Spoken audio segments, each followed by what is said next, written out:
Welcome to the Ruffled Daisy. Today I just want to show you a fun project from a DIY kit that I got from Target. It came with a pot, it came with some macrame yarn, directions, everything you need to put it together. Ladies, this was $3. I've never done macrame before, and so I thought this was the perfect price to try it out. And so I hope you guys enjoy it.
So this project really turned out cute, and I am absolutely in love. I'm gonna go macrame all the things now.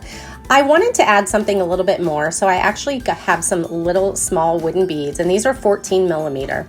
It did take a little bit to get the really thick yarn through the hole, but with a little bit of maneuvering, some tape on the end of my yarn, and a little tool that I use from Dollar Tree, we were able to get these on perfectly, and these were just the perfect addition to my piece.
What do you think? This was a super fun project that turned out so cute. I cannot wait to find a succulent to put in it. If you love this DIY and all things DIY, please visit theruffleddaisy.org. Thank you so much for watching.